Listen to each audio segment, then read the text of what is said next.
Hey, Ursula here. We're going to do a garden video. I'm trying to tidy up. I'm having some problems here. I'm leaving this one alone for the moment.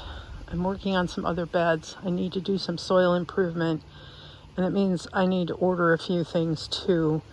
I also need to do some soil samples. I have a suspicion that we have a high sulfur content in our soil, and I want to get that examined. Okay, so there is. See that flap there? That's where the wasps are going in and out. They're going underneath and into the ground, and that is their new safe way to get into the hive, their underground hive. I don't know that our so-called frost actually frosted here. I'm looking at the leaves and they're way too green on most of the things back here, so I really suspect it was just the tops of cars that got hit. There goes another one. They land like airplanes, you know, a certain distance apart, and then boom, boom, boom, all come in. I watched them this morning. Now yesterday it was too cold. There was no evidence of anybody moving here. So this bed is getting left alone for a bit yet. So instead, let me show you what I've been working on. All right, this is the garage garden. And the first thing I did, I guess this is the wrong side to start on.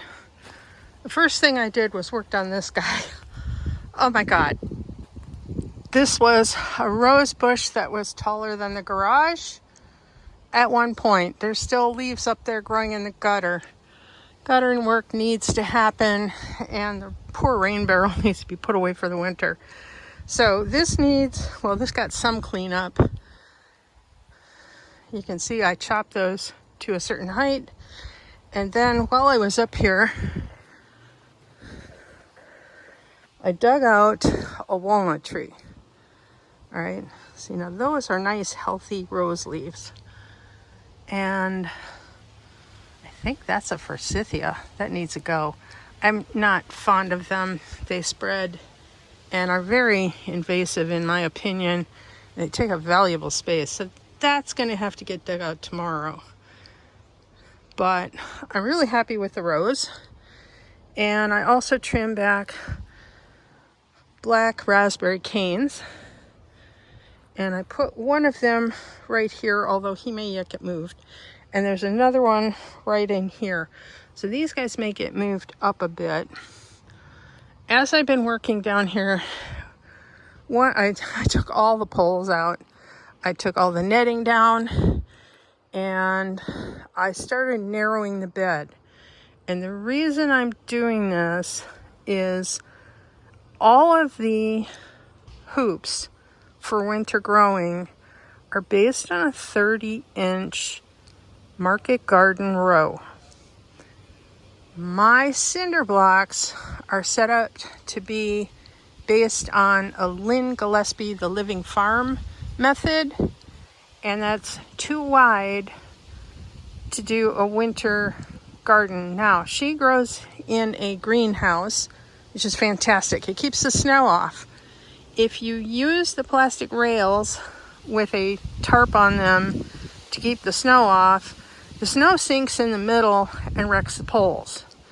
Not only that, as the poles age, they stick together in a way that I just can't pull them apart anymore.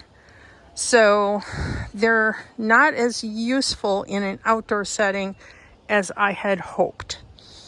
But that doesn't mean that the concept is bad. I'm just going to narrow my beds and have more beds with hoops in them. Now these hoops came from Gardener's Supply, but I have other hoops that came from a professional garden place that I'm going to be putting a cover on for winter growing.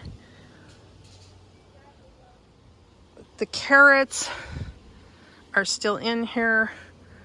The onions never got bigger than an inch wide. And I planted the bulbs in all of these squares that were left, and they'll either go to seed or I'll get them before they start to bolt next summer. Maybe. who knows? But hopefully they'll be bigger. The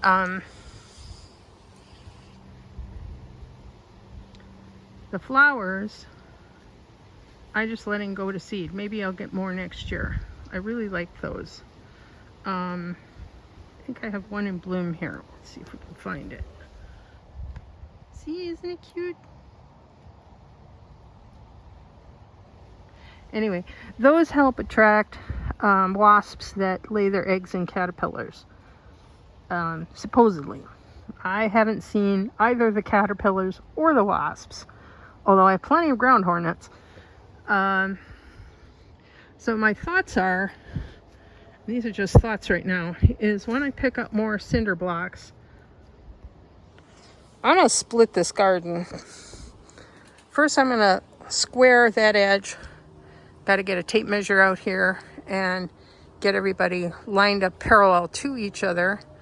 And then just cut the bed off right as far as I've got it. If you can see this guy, this is a columbine. I just couldn't bear to dig that guy up, so he's going to stay. He's got his own little bed. But the rest of them are going to get their own 30-inch wide bed on the same order as this, but with a walking path in between.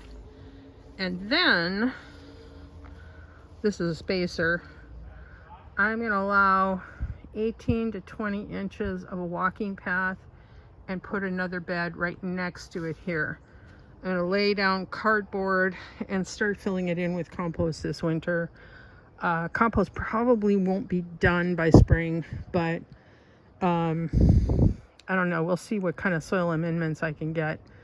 And then that should give me 4 beds up here, 30 inches wide. And then further up the hill under the pear tree, I am going to put the black raspberries because they like it a little bit shadier. They like the edge, half sun, half shade. They seem to do better in that soil, and they don't seem to care how dry or rocky or clay-like my soil is. So even the tree looks sad. That isn't fall, that's drought. And that guy, the mulberry, has got to get trimmed back. So getting a pole saw is next on my list, and then getting the chipper shredder out. That might actually be what goes in here in between the 2 beds, is chipped shredded mulberry. It stays green for a couple of years. It's not fun to walk on barefoot, but it could happen. Looks like the deer were here again. They knocked down my room divider. They do that with alarming regularity. And that seems to be about it. That's my plan for this section. Tansy is taking over that section where the cabbages got eaten so badly. I'm just going to make it a mulch pile or a compost pile. Whatever I've got, yard debris, are going to go in there. And hopefully we can get some more fencing up. I have some back here that needs to go up. Let's take a walk in the way back. I have some grid walls that have seen better days. They're also full of poison ivy. That needs to get cleaned up. But you see, this room divider here, let's pick this up. This is what keeps the deer from bothering the Asian pear. But I want you to see this. See this thing that looks absolutely dead? That is a gooseberry with thorns, plenty of thorns, and the deer managed to eat every single stinking leaf off the thing, and they left all the berries behind. They didn't like the berries. So I don't know how much of this is left, but we're gonna definitely give that guy a haircut.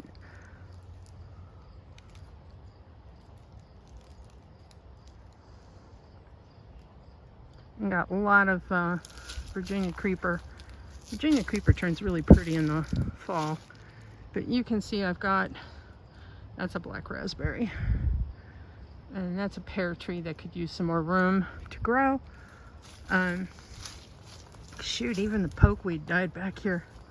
You know that's a drought when pokeweed dies. Lots more forsythia. This is where the forsythia came from. And then tons of tansy that needs to be cut back. This is a gomi berry bush. And the animals get the berries, the birds. I don't get any. I'd like to get some, but I don't get any of that. So my little behind the garage here needs some TLC, and I will get at that this fall.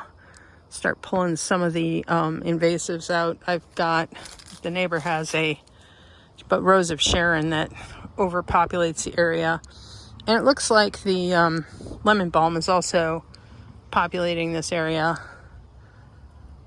I want to get my firewood down. I've got a pile of firewood back here, and that window needs to go into the garage. Compost pile back here needs to be flipped. Looks like my neighbor's been dumping his weeds in there, or his lawnmower, and somebody is working on a porch. So with that, I'm going to close. My persimmons have died, but I think I still have hazelnuts going good. So I'm going to have to reorder persimmons and maybe get a different variety. Take care, everybody. Start making your to-do list. Bye-bye.